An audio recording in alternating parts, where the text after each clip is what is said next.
এবার জানা গেল আয়নাঘরের মূল মাস্টারমাইন্ড ছিলেন সেনাপ্রধান ডক্টর ইউনূস সাহেব কঠিন অ্যাকশনে যাচ্ছেন। এদিকে আয়নাঘরের বিবরণ দিলেন ইলিয়াস হুসাইন। বিস্তারিত জানতে সম্পূর্ণ ভিডিওটি দেখতে থাকুন। আমরা আয়নাঘরের কথা প্রথম জানতে পারি নেত্র নিউজের একটা প্রতিবেদনে 22 আগস্ট 2022 সালে।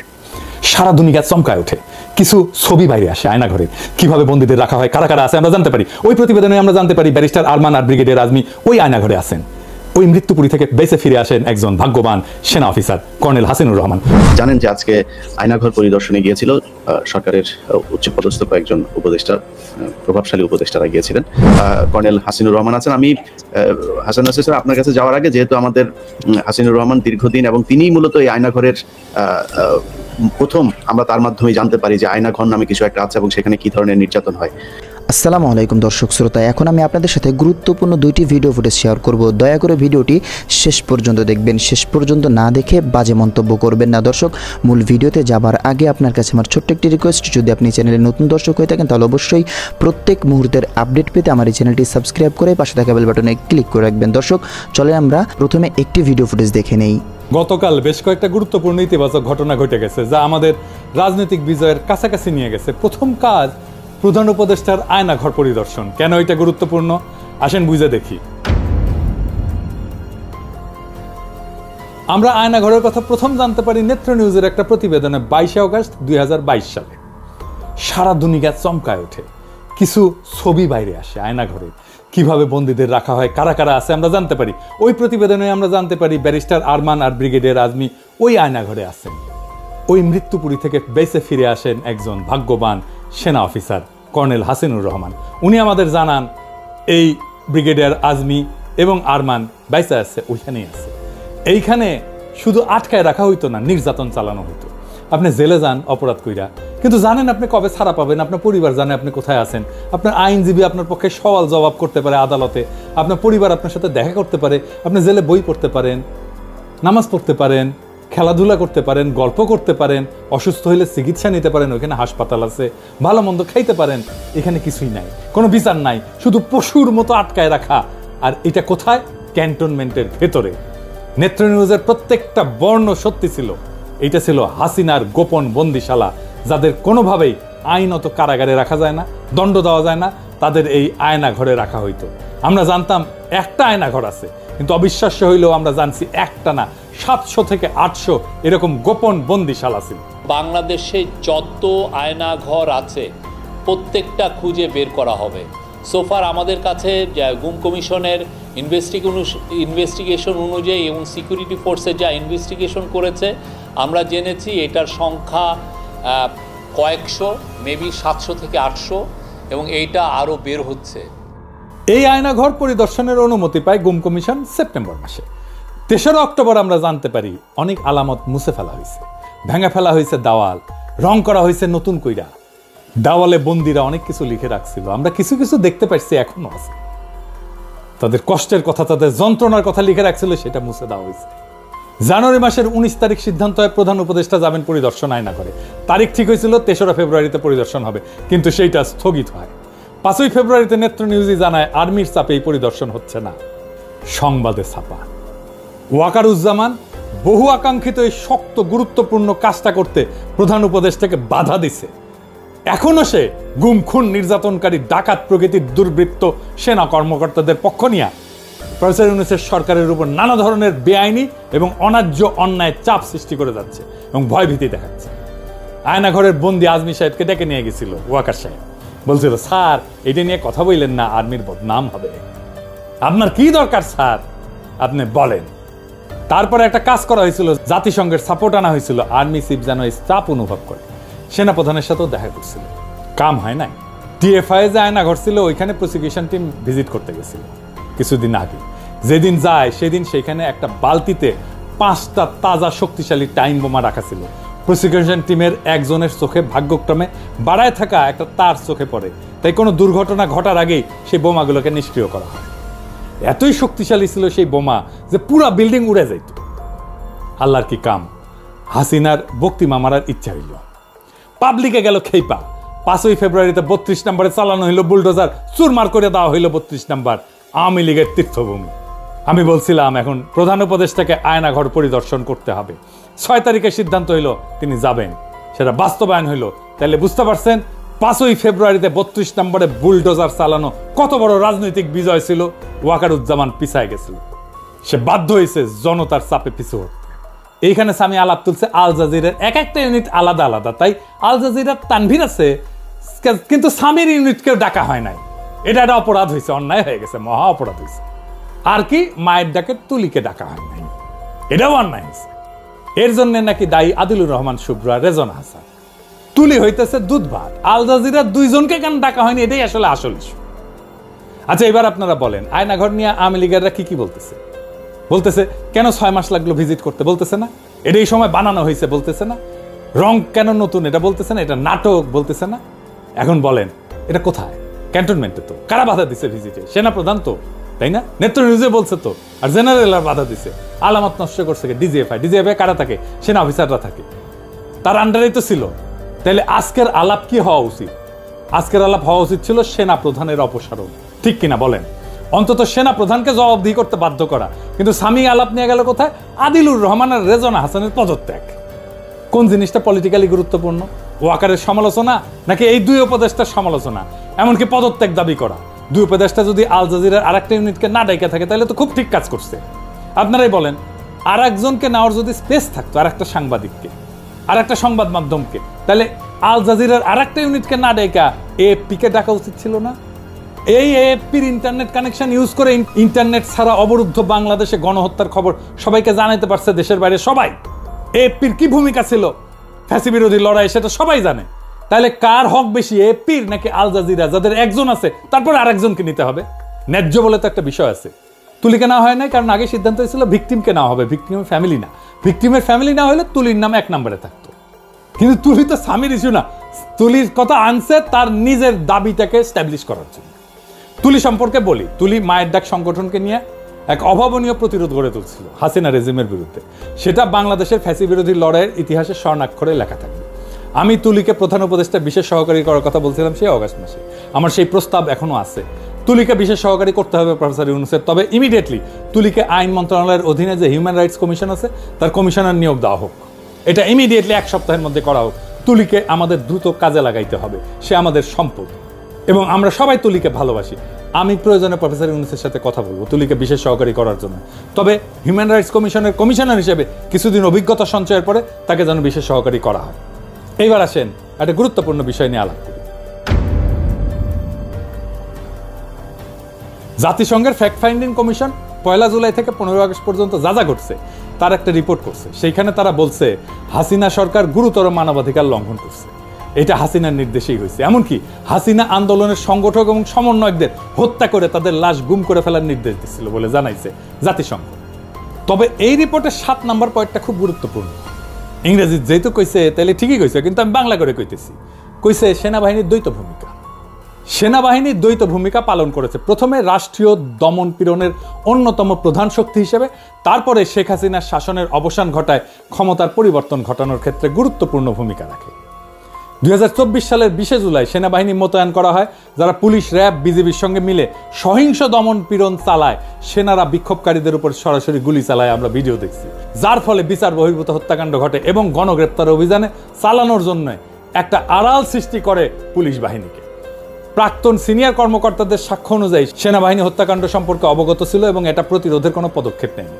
ফরেন্সিক পরীক্ষায় দেখা গেছে বিক্ষোভের সময় নিহতদের 66% সেনাবাহিনী গ্রেডের রাইফেলের গুলিতে মারা গেছে, যা শুধুমাত্র সেনাবাহিনী, র্যাব এবং বিজেপির জন্য বরাদ্দ ছিল। নিরস্ত বিক্ষোভকারীদের উপর আর্মার পিয়ার্সিং গুলি, মানে বর্ম পড়া থাকলেও যেটা ফুটা করে ঢুকে যাবে, এরকম গুলি ব্যবহারের প্রমাণ পাওয়া গেছে, যা পুলিশের বা সাধারণ নাগরিকদের কাছে থাকার কথা না। ফরেন্সিক এবং ব্যালিস্টিক বিশ্লেষণে নিশ্চিত করছে যে নিহতদের শরীরে পাওয়া গুলির উৎস সেনাবাহিনীর অস্ত্রাগার। আগস্টের শুরুতে সেনাবাহিনীর অভ্যন্তরে অসন্তোষ বাড়তে থাকে, বিশেষ করে জুনিয়র অফিসারদের মধ্যে, যারা বেসামরিক নাগরিকদের উপর গুলি চালাতে অস্বীকৃতি জানায়। 5ই আগস্ট যখন লক্ষ লক্ষ বিক্ষোভকারী ঢাকার অভিমুখে যাত্রা করে, তখন সেনাবাহিনী এবং বিজিবি বাধা না দিয়ে সরে দাঁড়ায়। এর ফলে শেখ হাসিনাকে সশস্ত্র বাহিনীর একটা হেলিকপ্টারে করে ঢাকা থেকে সরায় নেওয়া হয়, যা কার্যত তার শাসনের অবসান ঘটায়। আয়নাঘর আর হাসিনার করা খুনের 66% মিলিটারি গ্রেডের অস্ত্র দিয়ে হওয়ার 2 ঘটনায় সেনা প্রধান পড়ছে চাপে। এখন সেনা প্রধানকে বাঁচাইতে আসছে। স্বামী আসছে বাঁচাইতে। সেনাপ্রধান আর ডিজিএফআইয়ের এখন একটা আড়াল দরকার ছিল, যার পিছনে সে লুকাইতে পারে। স্বামী একটা তুচ্ছ বিষয় নিয়ে সেনাপ্রধানের দায়কে আড়াল করে দিল। যেই সময় সবচেয়ে বেশি সমালোচনা হওয়া উচিত ছিল আয়নাঘর আর মিলিটারি গ্রেডের অস্ত্র দিয়ে গুলি করে বিক্ষোভকারীদের হত্যা করার সেনাপ্রধানের ভূমিকা নিয়ে, সেই সময় দাবি করা হচ্ছে আদিলুর রহমান শুভ্র আর রেজওয়ানা হাসানের পদত্যাগ। কারণ আল জাজিরা শুধু একটা ইউনিটকে ডাকা হয়েছে, 2টা ইউনিটকে কেন ডাকা হয় নাই? এই প্রসঙ্গে আমার এটা মজার একটা কৌতুক মনে পড়লো, স্বামী কিছু মনে করেন না। এক ছোট বাচ্চা শার্ট কিনবি, তো বাপে কইছে বাবা শার্ট কিনবো। তা বাপ কইছে যে বাবা আমি তো যাইতে পারবো না, তোমাকে টাকা দিলে তুমি কিনতে পারবা? হ্যাঁ কিনতে পারবো। 100 টাকা দিছে, বলছে দোকানদাররা কিন্তু খুব খারাপ বুঝছাও, তুমি যে দাম চাইবে না তার অর্ধেক বলবা। তো বলছে আচ্ছা ঠিক আছে বলবো। দোকানে গেছে, শার্ট পছন্দ হয়েছে, দাম চাইছে, কত দাম? বলছে 100 টাকা দাম। তো বলছে 50 টাকায় দেবেন? তো বলছে আচ্ছা ঠিক আছে তুমি 50 টাকাই দাও। বলছে 25 টাকায় দেবেন? বলছে আচ্ছা ঠিক আছে বাবা তুমি 25 টাকাই দাও। 12.5 টাকায় দেবেন? তখন বলছে বাবা তোমার পয়সা দিতে হবে না, তুমি এমনি এমনি নিয়ে যাও। তাহলে আমাকে 2টা শার্ট দিতে হবে, মানে এমনি এমনি দিলেও 2টা শার্ট দিতে হবে। এই হইতেছে স্বামীর আবদার। আল জাজিরার 2জনকে নিতে হবে, একজনকে ডাকলে হবে না। আপনার অ্যাক্টিভিজমের একটা গুরুত্ব আছে, আপনি একটা কিছু বললে দেশের মানুষ গুরুত্ব দেয়, তাই এই শক্তিকে আপনার দায়িত্বের সাথে ব্যবহার করতে হবে। আপনি দুম কইরা ইজাজের নিয়োগের বিরুদ্ধে লিখে দিলেন। আমি কিন্তু এই পজিশনের জন্য, এই ডিসিসির প্রশাসক পজিশনের জন্য আপনার কাছে একটা রিকমেন্ডেশন চাইছিলাম, আপনি দিছিলেন না একজন, কি মনে আছে নিশ্চয়ই, কিন্তু আপনি যার নাম রিকমেন্ড করছিলেন ওনার নাম আপনি রিকমেন্ড করতে পারেন না। এটারে বলে কনফ্লিক্ট অফ ইন্টারেস্ট। এজাজ ভালো ছেলে, দক্ষ আর উদ্যমী ছেলে, ফ্যাসিবাদের বিরুদ্ধে লড়াই করা ছেলে, একজন সলিড ছেলে, ওরে আপনি যে ডিসক্রেডিট করলেন, ও কাজ করার উৎসাহ পাবে, ওর মনটাই তো ভেঙে দিলেন প্রথমে শুরুতে। বিশ্বাস করেন এজাজের জায়গায় যদি আমি হইতাম না, আমি জয়েনই করতাম না। শুভ্র ভাইয়ের জায়গায় যদি আমি হইতাম, আমি স্ট্যাটাস দেওয়ার 5 মিনিটের মধ্যে পদত্যাগ করে দিতাম। দুর্বল করলাম না তোর উপদেষ্টাগিরি। সত্যি করে বলেন তো এজাজকে কি আপনি চিনেন, যে সে কি করে? প্রফেসর ইউনূসের সরকারের অনেক দুর্বলতা আছে, ব্যর্থতা আছে, কিন্তু এটা তো আপনার শত্রু সরকার না। আমাদের সরকারের সমালোচনা করতে হবে, আমি মানা করতেছি না, কিন্তু সমালোচনার লক্ষ্য হবে সরকারকে যেন গতিশীল করা যায়, সরকারকে যেন বিপ্লবী চরিত্র ধারণ করতে সাহায্য করা যায়। 5ই ফেব্রুয়ারির পরে যে নতুন সুযোগ তৈরি হয়েছে, সেই সুযোগকে আমাদের কাজে লাগাইতে হবে, যেন আমরা ফ্যাসিবাদের অবশেষকে আরো বেশি দূর করতে পারি। প্রফেসর ইউনূসের সরকারের অদক্ষতা আছে, কিন্তু আন্তরিকতায় কোনো ঘাটতি নেই। আমি সবাইকে আহ্বান জানাবো, সরকারকে শক্তি যোগান, সরকারকে দুর্বল কইরা তার মনোবল ভেঙে দেওয়ার চেষ্টা করবেন না। অনেক সমস্যা আছে আমাদের সামনে। পরিশেষে ভলকার তুর্কের কথায় আসি, উনি বলছেন কোনো রাজনৈতিক দলকে নিষিদ্ধ করা উচিত না। ইংরেজি যেহেতু কইছেন, ঠিকই কইছেন তাইলে। তবে আওয়ামী লীগ তো রাজনৈতিক দল না, ওইটা একটা মাফিয়া সংগঠন, ওরে আমরা নিষিদ্ধ করব না। আর না, অবশ্যই না, আমরা নিষিদ্ধ করার লোকই না, আমরা অত খারাপ লোক না, ওরে আমরা নিশ্চিহ্ন করে দেব ইনশাল্লাহ। দর্শক শ্রোতা চলেন তাহলে আমরা দ্বিতীয় ভিডিও ফুটেজটা দেখে নেই। আসসালামু আলাইকুম প্রিয় দর্শক, আমরা দেশের সার্বিক পরিস্থিতি নিয়ে আজকে কথা বলবো। আমার সাথে উপস্থিত আছেন 2জন সামরিক কর্মকর্তা, আপনারা সবাই তাদেরকে চেনেন, আমি আর নাম বলে সময় নষ্ট না করি। আমরা যেটা নিয়ে আলোচনা করবো সেটা হচ্ছে যে আপনারা জানেন যে আজকে আয়নাঘর পরিদর্শনে গিয়েছিল সরকারের উচ্চপদস্থ কয়েকজন উপদেষ্টা, প্রভাবশালী উপদেষ্টারা গিয়েছিলেন। তো আমার কাছে প্রথমে যেটা মনে হয়েছে, অনেক কথাবার্তা হচ্ছে সেগুলো নিয়ে, কি হয়েছে, ঘর ভেঙে ফেলেছে, ভেঙে সেই ঘরগুলোকে বড় বড় করা হয়েছে, আগের যেই কাঠামো ছিল সেই কাঠামোগুলো পরিবর্তন করা হয়েছে। কিন্তু আমার প্রশ্ন হলো যে সেই কাঠামো পরিবর্তন করা হোক আর না হোক, মানে একটা সরকার আয়নাঘর, এই আয়নাঘরের ভেতরে যারা ছিল তাদের চাইতে কষ্টে তো আর কেউ ছিল না। মনে করেন একজনকে ফাঁসি দিয়েছে, সে কষ্ট পেয়েছে 5 মিনিট, একজনকে গুলি করে মারা হয়েছে, সে কষ্ট পেয়েছে 2 মিনিট। কিন্তু যাকে আয়নাঘরে 15 বছর আটকে রাখা হয়েছিল, 10 বছর আটকে রাখা হয়েছিল, এটা তো তাকে প্রতি সেকেন্ডে 15 বছর সহ্য করতে হয়েছে। তো তাদের ব্যাপারে সরকার এত উদাসীন হলো কেন? এইটা পরিদর্শনে যেতে এই সরকারকে 6 মাস সময় লাগলো কেন? মানে ওয়াকারকে দিয়ে এটা পরিবর্তন করে তাদের নিজেদের মতো একটা ন্যারেটিভ তৈরি করে তারপরে গিয়ে কিছুটা সহনশীল করা আর কি। আমার কাছে বিষয়টা পুরোপুরি এরকম মনে হয়েছে। আমার সাথে brigadier general Hasan Nasir sir আছেন এবং কর্নেল হাসিনুর রহমান আছেন। আমি হাসান নাসির স্যার আপনার কাছে যাওয়ার আগে, যেহেতু আমাদের হাসিনুর রহমান দীর্ঘদিন, এবং তিনিই মূলত এই আয়নাঘরের প্রথম আমরা তার মাধ্যমে জানতে পারি যে আয়নাঘর নামে কিছু একটা আছে এবং সেখানে কি ধরনের নির্যাতন হয়।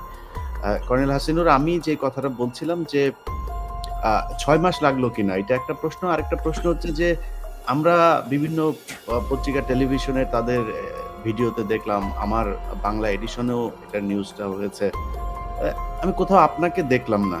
আপনাকে কি জানানো হয় নাই না আপনি জান নাই? আসলে খুব আমি দর্শক সবাইকে আমার আন্তরিক শুভেচ্ছা। আবু সাইদের ভিডিওর পর আজকে কথা বলতে পারতেছি বা অনেকবার কথা বলেছি, সবাইকে আমার আন্তরিক শুভেচ্ছা। আমার কাছে খুব লজ্জা এবং বিব্রত বোধ লাগছে। আমি সবাইকে বলি, আমি 20 সালের 22শে ফেব্রুয়ারি আমি আয়নাঘর থেকে মুক্তি পাওয়ার পরেই আমি মেজর দেলোয়ার আছেন কারণ তার সাথে যোগাযোগ করি কীভাবে আয়নাঘর থেকে লোকদেরকে বের করতে হবে। আপনারা তো বিশ্বাস করবেন না, ওখানে আমি হামলা করে সবাইকে বের করে আনার জন্য পরিকল্পনা করতেছিলাম, সবটা মেজর দেলোয়ার জানে। ওখানে 2 জন লোক এমওডিসি থাকে, তাদের আমাদের 2 বন্ধুকের 2টা অস্ত্র আছে, আরও 2-4 জন লোক খুঁজতেছিলাম। এবং জিনিসটা ফাঁস হয়ে যায় এবং তারা খুব সতর্ক হয়ে যায়। আমি বেশ কয়েকবার ওই এলাকায় কি করি, সব ঠিকঠাক আছে কি। তারপরে আমি আলদাদেরকে আমি 2 বার আমি ইন্টারভিউ দিই, এটা প্রকাশ হয় না 21 সালে। পরে তাসলিম খলিলের মাধ্যমে আমি কৃতজ্ঞ, যেটা অনলাইনে আসে আমি সবাই জানে। তা করি 14 আগস্ট। এবং বিশেষ করেন মিশেল ব্যাচলেট, তিনি জাতিসংঘের কমিশনার, উনি এসেছিলেন। তা ওনাকে বলা হয়েছে যে আমি স্বেচ্ছায় আত্মগোপন করছি। স্বরাষ্ট্র আমাদের মন্ত্রী যিনি ছিলেন আসাদুজ্জামান কামাল, তার একদিন আগেই 2 জন পুলিশ অফিসার রাতেবেলা আমার বাসায় আসে রাত 2টার সময়। তাদের পরিষ্কার বলা হয়েছে আয়নাঘরটা কোথায় এবং কি বিস্তারিত। তারা এরকম নাটক করে, আমি দুঃখ পাই নাই। তারপর আমি খুব ক্ষিপ্ত হইয়া এর 14 তারিখে যখন আয়নাঘর অন এয়ার হলো, তারপর সকল মিডিয়াকে আমি জানাই ঘটনাটা বিস্তারিত। ইভেন আমি আর্মি স্যারের বড় ভাইকে জানাই, সবাইকে জানাই যে আয়নাঘর এখানে আপনার ভাই জীবিত আছে, সব কিছু। আজকে যখন আমি এরপরে ভাই দেখেন আমার বিরুদ্ধে 10-এর অধিক আইসিটি মামলা, আমি দৌড়ের উপরে ছিলাম। কতটা ঝুঁকিতে থেকে বাংলাদেশে বসে আমি এই প্রতিবাদ করতে, আমার স্ত্রী কতটা সাপোর্ট করছে আমাকে। ইভেন আমেরিকান এমবেসি বলেন, তারা যথেষ্ট সাপোর্ট করছে আমাকে এই সত্য কথা প্রকাশ করার জন্য। আজকে যে প্রেসিডেন্ট আছে সবাইকে আমি এই জিনিসটা আমি সবার সামনে আনি। কিন্তু দেখেন আজকে আমি ছিলাম না, আমি বলতে পারতাম যে কোন জায়গাটা কি ছিল, কষ্টের সেল কোনটা ছিল, আমি বলতে পারতাম। আর একজন যার যে অধিকার রাখে সেটা আমি, অন্য কেউ না। বাংলাদেশে ছিলাম, বাংলাদেশি থেকে প্রতিবাদ করছি, এবং আমি সম্পূর্ণ বুঝে বলতে পারতাম কেন আমাকে নেয় নাই। আমি যতটুকু জানছি যে গুম কমিশনের একজন ভদ্র মহিলা আছেন ডক্টর নাবিলা, এই ভদ্রলোক এই কাজটা করছে। তার সাথে আমি গত রাতে কথা বললাম 10টার সময়, এরকম কোনো ভিজিট আছে কিনা। উনি সত্যতা পরিষ্কার করে আমাকে বলেন নাই, তাহলে আমি হয়তো ইনফ্লুয়েন্স করতে পারতাম। অর্থাৎ উনি চান নাই আমি যাই, সত্য কথা। এই নাবিলার জন্য আমার যাওয়া হয় নাই। নাবিলা কীভাবে আমাকে বাদ দিয়ে অন্য কাউকে সিলেক্ট করলো আমি জানি। এই গুম কমিশনকে আমি দায়িত্ব দিই। এমন সবাইকে বলি যে আপনারা এইটা মানে লজ্জার কথা। আমি সবাই বলে তুমি কই, আমি তো দেখেন আপনি কাকে নিছেন, ব্রিগেডিয়ার আজমিন, উনি সমুদয় পেনশন পাইছেন। ওনাকে বাই করার জন্য আমাদের এখানে আছেন ব্রিগেডিয়ার হাসান নাসির, উনি ফুটপাতে বসেছিলেন রাত 12টা পর্যন্ত ওনাকে বের করার জন্য। ব্রিগেডিয়ার হাসান নাসির ফুটপাতে বসেছিলেন, ওনার মতো লোক ফুটপাতে বসা অন্য একটা ব্রিগেডিয়ার বসা রাত দিন পার্থক্য আছে ভাই, এটা বোঝানো যাবে না। মারুজ্জামান ছিল, তাইলেও মানতাম, কিন্তু নিয়ে গেছেন কাকে? ব্রিগেডিয়ার আজমিকে। উনি ছিলেন এসি রুমে, উনি যখন তখন বিরিয়ানি খেতে পারতেন, তো বিরিয়ানি খাওয়া লোককে নিয়ে গেছেন, পেনশনের সব দেওয়া হয়েছে তাকে। তো উনি এটাই তো চাইছে মনে হয় সরকার এভাবে হোক, আয়নাঘরে বিরিয়ানি খাওয়া হয়, এই লোককে নেওয়া হয়েছে ওখানে। আমি যে ছিলাম, আমি 1.5 ফুট একটা গামছা এটা 5-7 জনে ব্যবহার করতাম। কি বিশ্রী একটা অবস্থা। আমাদের টুথব্রাশ ছিল না, আমার টুথব্রাশ আরেকজন ব্যবহার করতো, আমি আর এই টুথব্রাশ ব্যবহারই করি নাই। আঙুল দিয়ে মাঝে মাঝে ব্রাশ করতাম, ওই আপনার পেস্টের পাউডার মানে পেস্টের গুঁড়া দিয়ে। কি কষ্টে আমাদের জীবন গেছে। আমাদের কথা আপনারা শোনেন নাই, নিয়ে গেছেন কার? আদমিকে নিছেন, আরমানকে নিছেন। এখন আমার কথা বলেন, আদমি সাহেব যদি বলে আমি এখানে ছিলাম, প্রমাণ কি? কে প্রমাণ করে দিবে বলেন তোমাকে? কেমনে সে প্রমাণ করবে? আদমি বললাম এখানে ছিলাম, তার প্রমাণটা কি করবে যে আপনি এখানে ছিল? আদালত তো বলবে না প্রমাণ করেন, কেমনে প্রমাণ করবে? উদ্দেশ্যপ্রণীতভাবে এই মামলা যাতে না টিকে ওনাকে ওখানে নেওয়া হয়েছে। একইভাবে আরমানের মামলা, কে সাক্ষী দিবে? আরমান এখানে ছিল।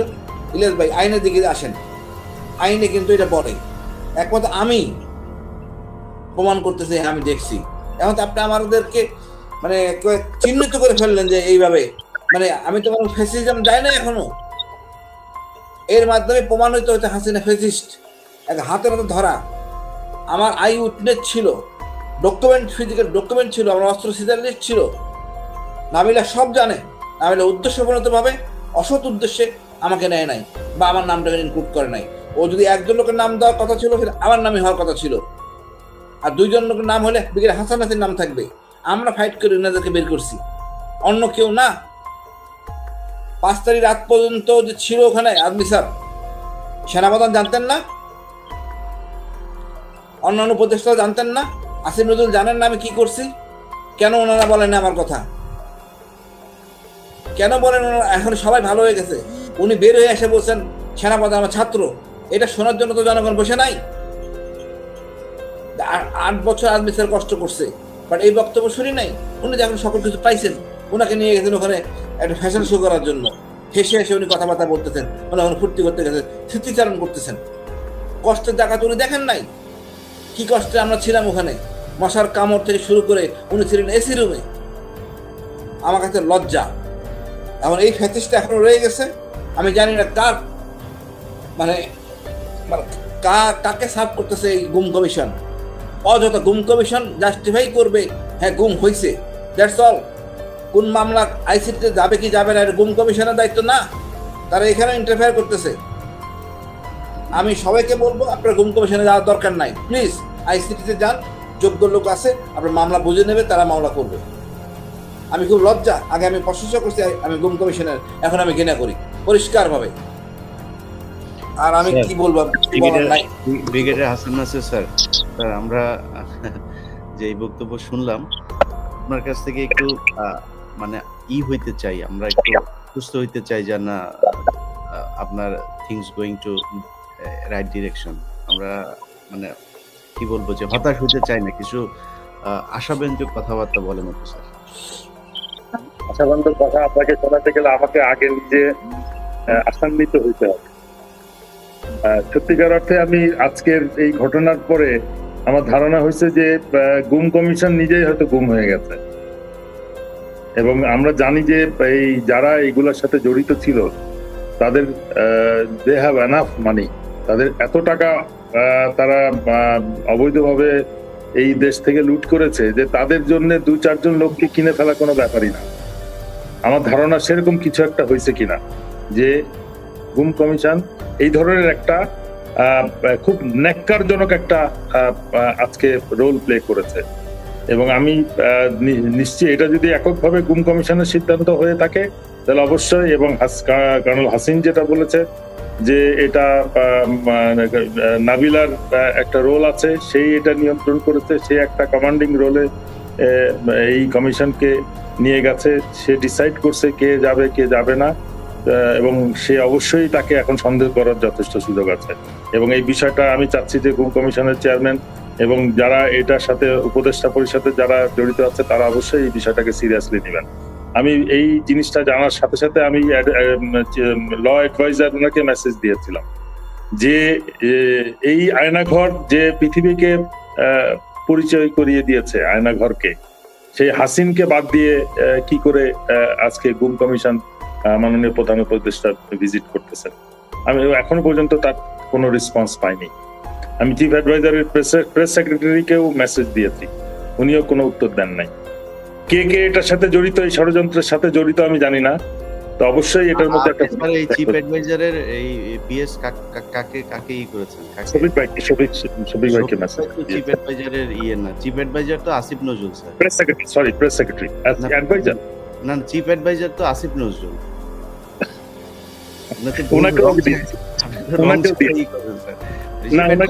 ওনার একজন পিএস আছে মাসুম, যে কিনা এবিএম খায়রুল হকের পিএস,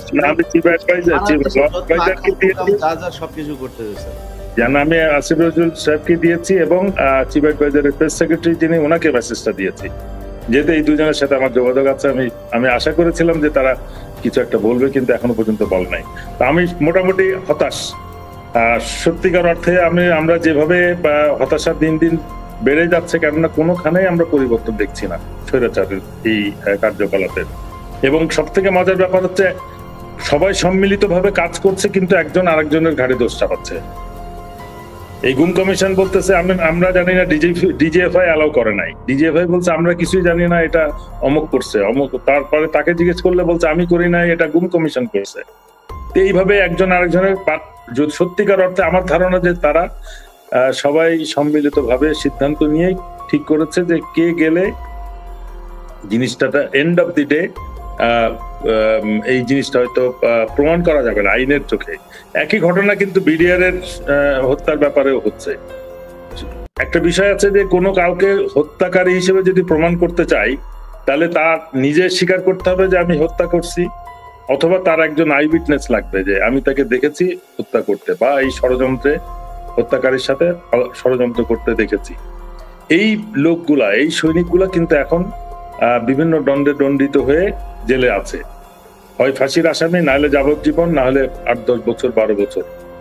আমরা এদেরকে বলেছি, এবং এটাও আমি আইন উপদেষ্টাকে বলেছি যে আপনার যে টার্মস অফ রেফারেন্সের নতুন কমিশনের টার্মস অফ রেফারেন্সের 2 মতকে রহিত করতে হবে, এটাকে বাদ দিয়ে দিতে হবে। আপনি যে এই কথাটা লিখেছেন এটাই উদ্দেশ্য প্রণোদিত, যে আপনি কোন অবস্থাতেই চান না যে প্রকৃত খুনিরা আইডেন্টিফাইড হোক। কেন ওরা বেরিয়ে আসলে কিন্তু যার খুনের আপনি যদি শুধু সাক্ষ্য নেওয়ার সুযোগও দেন, তাহলে ওরা যারা আজকে ফাঁসির আসামি তারা কিন্তু সত্যি কথা বলতে দ্বিধাবোধ করবেন। তারা বলে দিবে কি ঘটনা কি হয়েছে, তারা অলরেডি বলেছে বিভিন্ন অন্যান্য আসামিদের কাছে। এরা বেরিয়ে আসলে কিন্তু জানতে পারবে। আমাদের এই সামরিক বাহিনীর অফিসাররা, পরিবাররা, আমরা আইন সম্পর্কে হয়তো সীমিত জ্ঞান রাখি। এই ক্রিমিনাল প্রসিডিওর ল, সিআরপিসি যেটা, যার কারণে আমরা বলতেছি ও অমুক তো নিশ্চয়ই কোনো উনি পপুলারিটির জন্য এটা করতেছে, ইলিয়াস ভাই এটা করতেছে, সৈনিকদের মুক্তির জন্য আন্দোলন করতেছে। আন্দোলনটা সৈনিকদের মুক্তির না, আমাদের আন্দোলন হচ্ছে এই বিডিআর হত্যার বিচার হোক। আমি যদি ধরেন আর 7 দিন আল্লাহ যদি আমার বাঁচায় রাখে স্যার, আপনারা সেনাবাহিনীরা ন্যাংটা হয়ে যাবেন স্যার। আপনাদের সেনাবাহিনী বাংলাদেশের মানুষ দেখতে পারবে যে 57 জন অফিসার আপনারা মেরেছেন, তারপরে কিভাবে বিডিআর এর সৈনিকদেরকে ধরে ধরে নিয়ে তারপরে হত্যা করা হয়েছে, এটা সভ্য কোনো সমাজে হইতে পারে না। আজকে 17 বছর তারা জেল খাটার পরে এখনো তাদের উপর দিয়ে এই প্রেশার তাদেরকেই করতে হবে। আপনাদের সেনাবাহিনীর যেই ফোন করে আমাকে সবার যে ইলিয়াস আপনি তো করছেন, আপনি তো সেনাবাহিনীর বিরুদ্ধে কথা বলছেন, আপনি সেনাবাহিনীর এই পরিবার, আরে ভাই সেনাবাহিনীর পরিবারের বিচার আমি সবচেয়ে বেশি চাই। মানে ব্রিগেডিয়ার হাসান নাসিরকে কখনো চেয়েছেন? আমি তো আপনার সেই প্রায় 4 ঘন্টার রেকর্ড তো আমার হাতে এখন। আপনি যে 4 ঘন্টা জিজ্ঞেস করেছেন জাহাঙ্গীর কবির নানক, কামরুল ইসলাম, তারপরে এগুলো আমি পেয়েছি। আপনার যে কোশ্চেন, সেই কোশ্চেনে বোঝা যাচ্ছিল যে আপনি ঠিক কোশ্চেনটা ঠিকই করছেন, কিন্তু আপনি যে প্রচন্ড হতাশ, ওদের যে কিছু করা যাবে না, ওদের কাছে যে আপনি খুব দুর্বল, এটাও বোঝা যাচ্ছিল। সেই 4 ঘন্টার পুরো রেকর্ড কিন্তু আমি হাতে পেয়েছি। এগুলো আস্তে আস্তে সব সারবো, এই 2-4 দিনের ভেতরেই শুরু হবে এটা নিয়ে অভিযান। তো আমার এই জিনিসগুলো যখন সামনে আসবে, তখন আপনারা সেনাবাহিনীরা বাঁচবেন কেমনে বলেন? আপনারা এখন বাঁচাইতে যাচ্ছেন এই যে 44 ব্যাটালিয়নের আপনার শামস আইসা, সে মিডিয়ার সামনে তখন শেখ হাসিনা যদি নাকি এই সাধারণ ক্ষমা ঘোষণা করতো, আরো অনেকে মারা যেত। তারা বেটা মেরে তো ফেলেছেই, তোর আর কি মারবে? এরপরে আর কাদের মারবে? টনিক শামস এটা আপনাদের সেনাবাহিনীর ভেতরের ভাষা আর কি। তা আমরা যে এই শামসকে চিনি, তাকে তো সুন্দরভাবে দেশের বাইরে পাঠিয়ে দেওয়া হয়েছে। এখন মইনুল কায়েস আছে, ওই ইমরান ইবনে রৌফ আছে, চাকরিতে সব বেশিরভাগই এখনো পর্যন্ত চাকরি করে যাচ্ছে। এই বিচার সেনাবাহিনী না করলে সেনাবাহিনী কি মনে করে? তারা কি আরেক রাজ্যের কিছু নাকি? বাংলাদেশের আইন তারা মানবে না?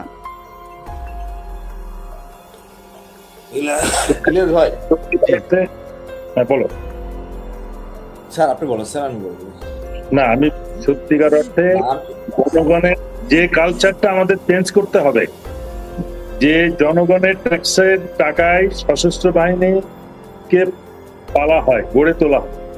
সুতরাং এই সশস্ত্র বাহিনীর যা কিছু হবে সেটা জবাবদিহি জনগণের কাছে করতে হবে। জনগণকে জানতে হবে যে আমি যে টাকা ট্যাক্স দিয়ে টাকা দিয়ে তোমাকে বেতন দিচ্ছি, তোমার অস্ত্র কিনে দিচ্ছি, এই অস্ত্র দিয়ে বা এই বেতনের টাকায় তুমি সুশিক্ষিত বা দেশের প্রতিরক্ষার জন্য যথেষ্ট যোগ্যতা অর্জন করছো কিনা, তোমার অস্ত্র কাজ করে কিনা। আমি আপনাকে মানে অফিসিয়ালি বলতে পারবো না, বাট আমার কাছে একটা তথ্য এসেছে যে সত্যিকার অর্থে বাংলাদেশ নৌবাহিনীর যত জাহাজ আছে আগামী 10 বছরের মধ্যে এটা সম্পূর্ণ অকার্যকর হয়ে যাবে। এটা জাস্ট শুধু ভাসমান নৌকা হয়ে যাবে। এটা এক্সটেন্ডেড লাইফ পর্যন্ত এই 2-1টা ডাইউ ছাড়া নতুন যেগুলো আছে।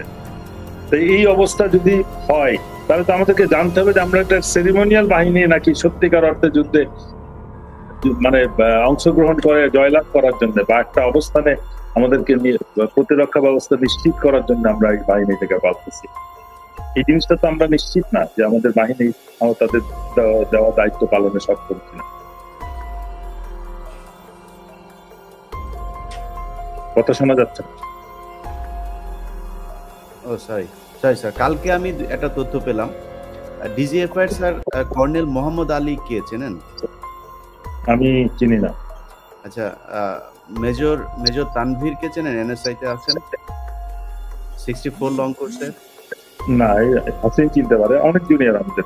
হ্যাঁ আচ্ছা স্যার, এরা দুইজন এখন আলেমদের যে হচ্ছে, এই যে বিভিন্ন শেখ হাসিনার যে নাটক সাজিয়ে যেসব জঙ্গি মামলা টামলা দিয়ে গিয়েছে, উদিচি, ছায়ানট, এগুলো, এই মামলাগুলোকে তারা এখন বিশাল মামলা হিসাবে দেখানোর চেষ্টা করছে। এবং ওই মামলাতে যারা আটক তাদের আপনার বিচারক, এই যে সন্ত্রাস দমন ট্রাইব্যুনালের বর্তমান বিচারক আব্দুল হালিম, এই ব্যক্তি জামিন দিচ্ছে না, যে নানান কিছু করে ঘুরায় পেঁচায় তারপর তাদেরকে ভেতরে রাখার চেষ্টা করছে। জামিন যাদের হচ্ছে অন্যান্য বিচারক অন্যান্য মাধ্যমে, সেগুলো আবার এই যে মেজর তানভীর আর হচ্ছে DGFI colonel Mohammad Ali, NSI তে আছেন,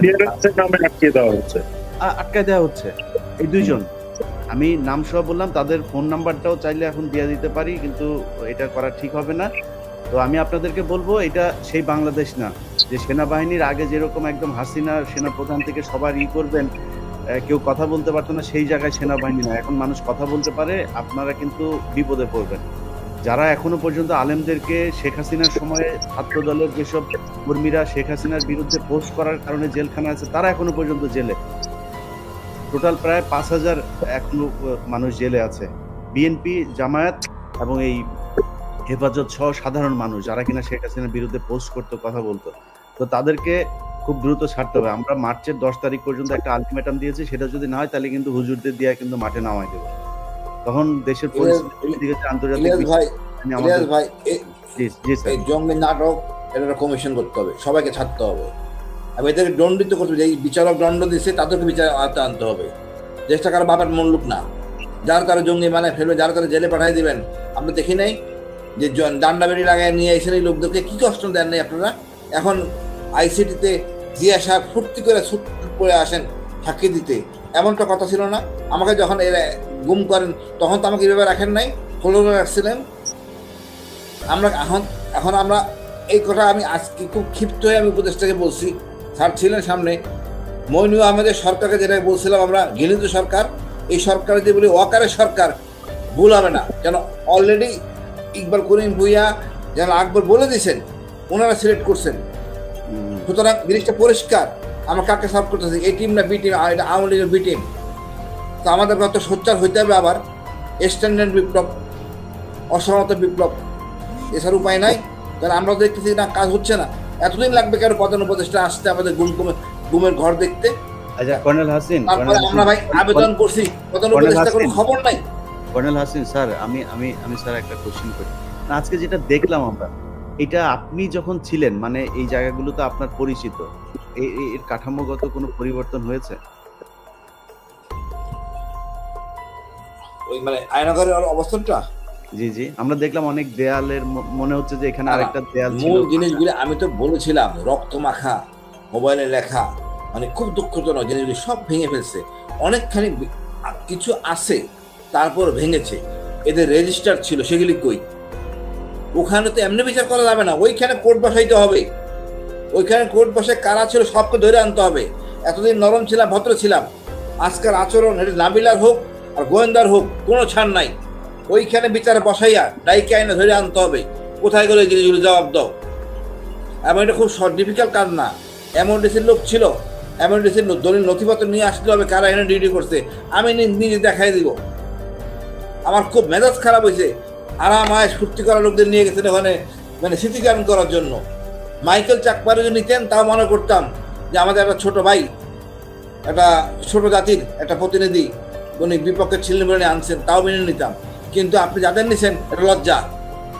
আমি চরমভাবে ক্ষিপ্ত। আমি বলতেছি না ওয়াকারের সরকার, আমি তাই বলবো। ওয়াকারকে আমি এতদিন ভদ্রভাবে কথা বলতাম, এখন আর বলবো না, পরিষ্কার বিপক্ষে কথা বলবো, আমি প্রতিদিনই বলবো। ততক্ষণ পর্যন্ত বহুদিন ধরে বলতেছিলাম আমি যে হাসান আসিফের কথা বলেন। আজকে 1.5 মাস লাগছে ওনাদের কথা বলতে, এই বিষয়টা নিয়ে আলোচনা করতে। ওনারা নিজেদের কি মনে করেন, আইনের ঊর্ধ্বে নাকি না? দেশে একটা আইন আছে।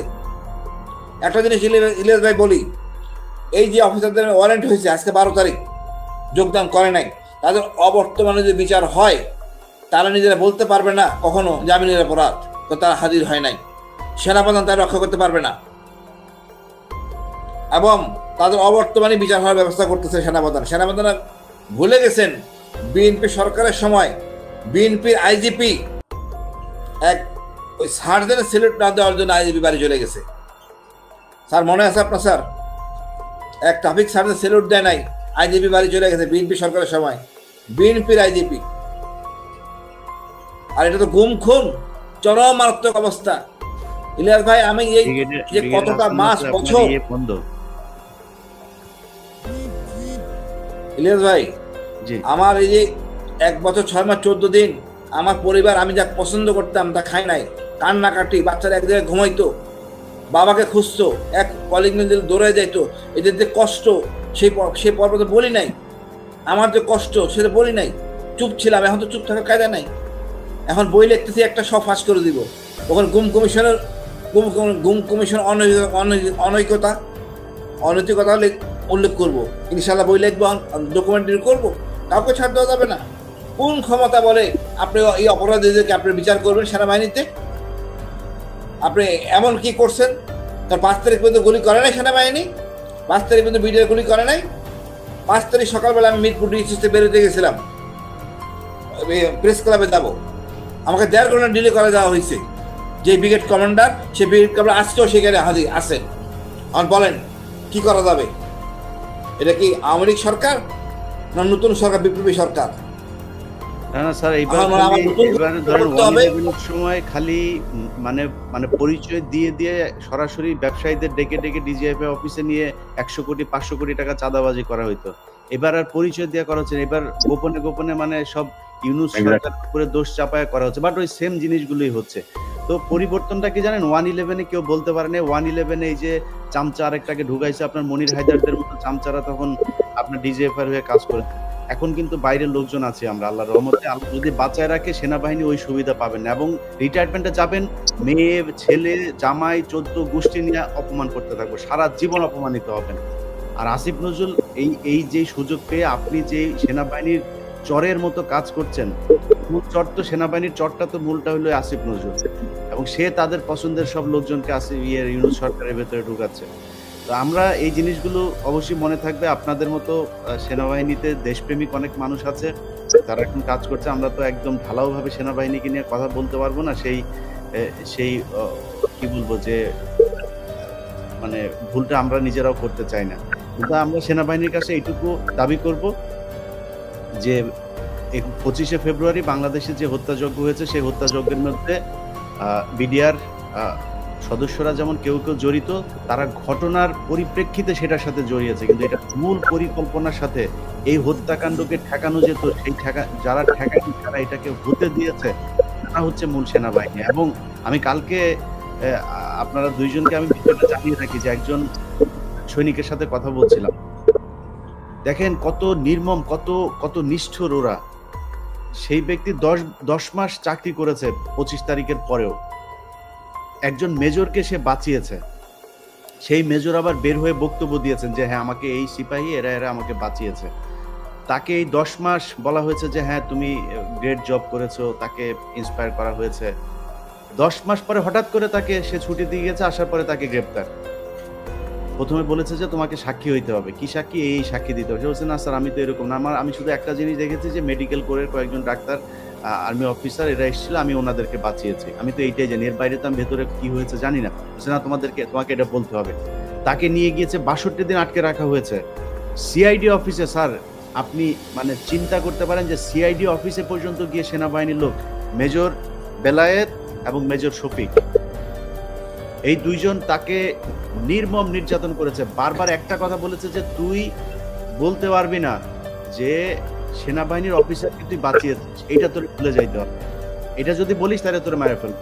ওর পাশে ওর কমান্ডার ছিল, সেই কমান্ডারকে মেরে ফেলেছে, বলছে এই যে মারলাম দেখছিস আওয়াজ বন্ধ হয়ে গেছে না, ওরে মেরে ফেলছে, তোর অবস্থা যা বলছে সেটা ঠিক। এই মেজর বেলায়েত তখনকার তৎকালীন মেজর এই মেজর বেলায়েত তোর পায়ের মধ্যে বুট দিয়ে চাপ দিয়ে ধরে তার বলবি নাকি মেরে ফেলবে। এরপরে সিআইডির একজন অফিসার এসেছেন, তাকে বলেছেন যে দেখো ভাই তুমি এটা স্বীকার করো, তোমার কিন্তু মেরে ফেলবে, তুমি যদি বাঁচতে চাও এটা এই যা শিখিয়ে দিচ্ছি এটা বলো, বলে তারপরে জেল খাটো, জেল থেকে তারপরে জামিন টামিন নিয়ে বের হয়ে যাবে একদিন, কিন্তু এটা যদি না বলো তোমার বাঁচায় রাখবে না। এটা সেনাবাহিনী, এটা চিন্তা করা যায়? এই সেনাবাহিনী চেঞ্জ করতে হবে, নাহলে এই সেনাবাহিনী আমাদের দরকার নাই।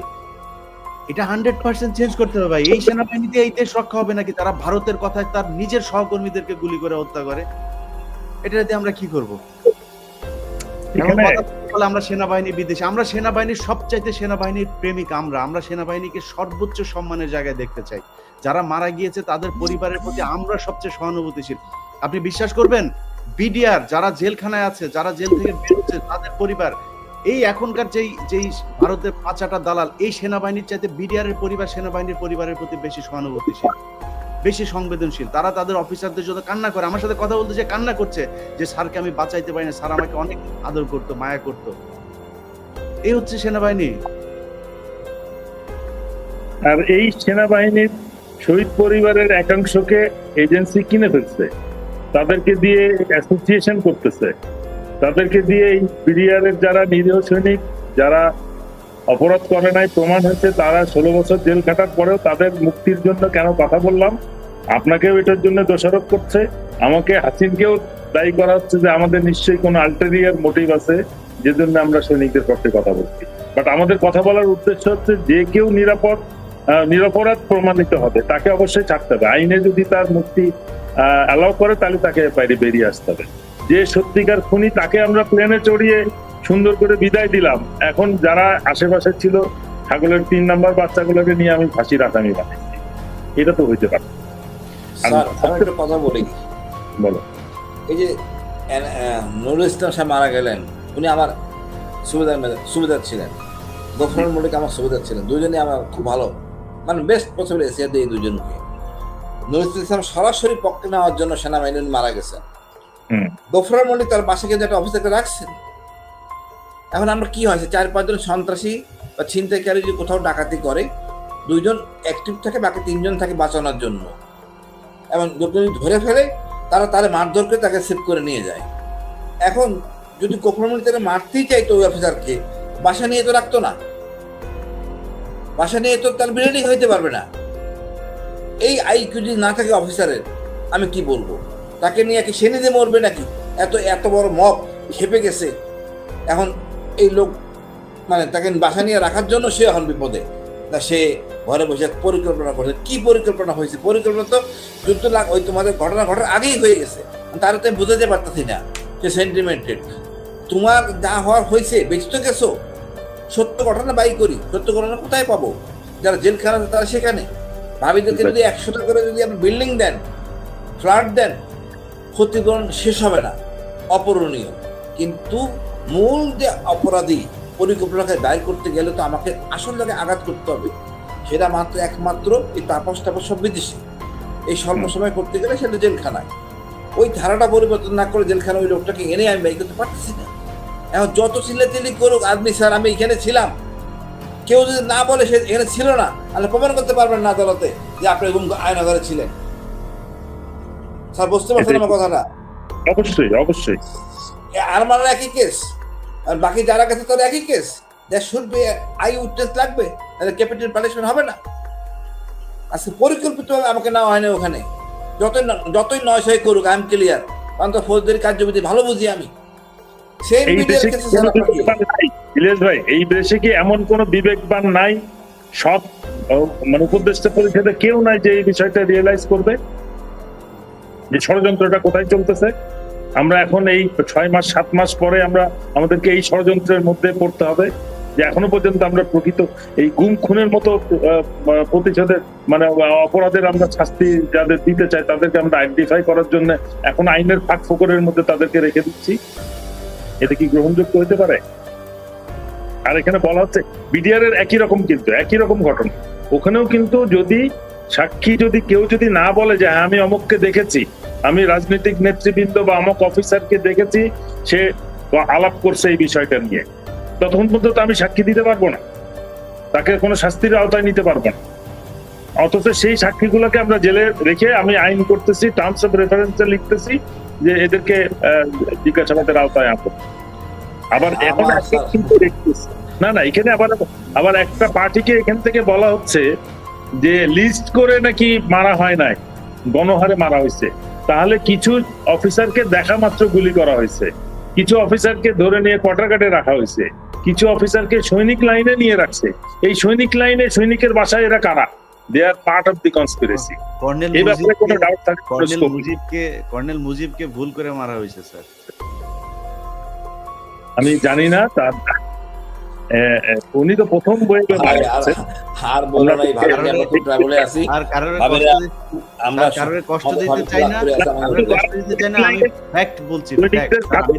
কাটিয়েছে, তাদেরকে অবশ্যই সেকশন 31 এর আওতায় তাদেরকে বিচার করতে হবে।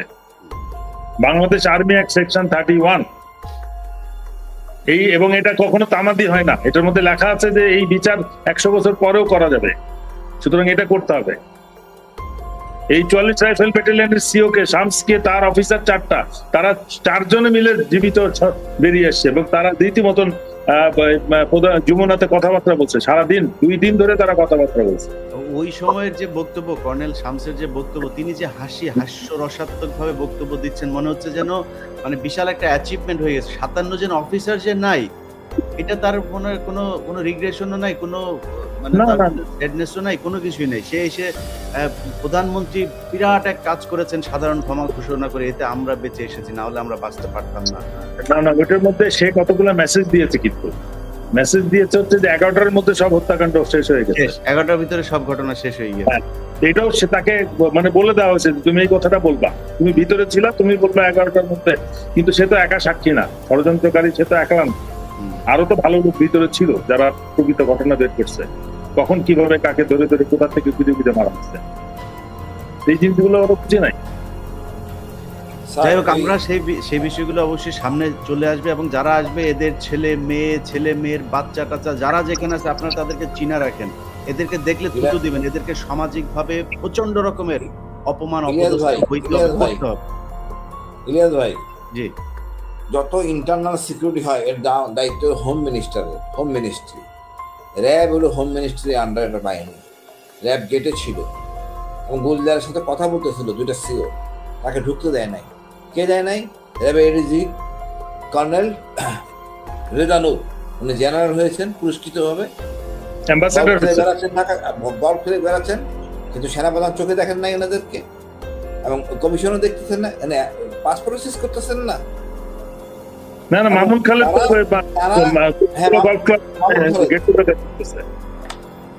আমার খুব লজ্জা লাগে এই কুখ্যাত গুলি, মামুন খালেদ, রেজানুর, কর্নেল শামস, এরা যে গেট থেকে লোক উঠে নিয়ে এসে ভিতরে ঢুকে গেছিল, একটু ঢুকলেই হইতো, আর মারা পড়তো না। লজ্জা কার? আমাদের সেনাপ্রধানদের লজ্জা লাগে না? আজকে এই গুম খুন যে আমাদের জেনারেলগুলি করছে, এটা কিরকম কাজ? মানুষ মারা গেলে তো দোয়া দুধ করে চলে যাবে, ভুলে যাই আমরা। মাসের পর মাস, বছরের পর রেখে দিচ্ছেন, আবার তাদের জন্য রক্ষা করার জন্য তাদের সম্মান হানি সেনাবাহিনীকে অন করে এই গুম খুন, তাই তো মনে হইতেছে। আজকে এদের রক্ষা করলে ভবিষ্যৎ তাই হবে, দৃষ্টান্তমূলক শাস্তি হতে হবে, ভবিষ্যতে করতে সাহস না পায়। আর এই ধরনের কিছু অফিসার না থাকলে আমাদের সেনাবাহিনী কিচ্ছু হবে না। সেনাবাহিনী আরো সুন্দর হয়ে বুঝেন, সুন্দর করে সংগঠিত হবে। সব ভাইসেস না স্যার, আমার কাছেও এই একই কথা, এই একই যে দেখেন আপনি যেভাবে করছেন, সেনাবাহিনীর এই অফিসাররা যদি এইভাবে আপনি বের করেন, তাহলে সেনাবাহিনীর মান সম্মান কি থাকবে? আমাদের যে সম্মান সেটা তো অক্ষুণ্ণ থাকবে না, বুঝছেন? এই ধরনের কথাবার্তা বলে। তো তারা কি সব চোর বাটপার নিয়ে তারপরে সেনাবাহিনীর সম্মান রাখতে চায়? এইভাবে সম্মান থাকবে? আবার ওই একই কাজ করবে। ইলিয়াস ভাই, আমার বিরুদ্ধে একই অভিযোগ, আমি সেনাবাহিনীর সম্মান ক্ষুণ্ণ করছি। আমার একটাই প্রশ্ন, যে গুম খুনের সাথে জড়িত, যে বিভিন্ন দুর্নীতির সাথে জড়িত, যে নারী গঠিত কেলেঙ্কারিতে একটা প্রতিষ্ঠানের প্রধান হিসেবে যে তার অফিসটাকে কলুষিত করছে, সে লজ্জিত হবে না আমি তার কথা প্রকাশ করলে সেনাবাহিনীর সম্মান পূর্ণ হবে? না স্যার, আপনারা দুইজনই আমার খুব প্রিয় মানুষ, দেশের মানুষের কাছে অত্যন্ত প্রিয় মানুষ। আপনাদের কাছে অনুরোধ থাকবে আপনারা একটু সাবধানে চলাফেরা করবেন, কারণ এদের হাত তো অনেক লম্বা। এরা চাইলে আপনি জানবেন কে করছে, অসুবিধা কিসের? এই প্রকাশ হতে সুবিধা, ধরেন আমাদের এই দেশে আমি কিন্তু মানে কর্নেল হাসিনুরকে কিন্তু আমি ভয়ঙ্কর রকমের সম্মান করি। ওনার প্রতি আমার কি সম্মান, আমি ওনার সামনাসামনি দেখাই না কোনোদিন, প্রচন্ড সম্মান করি।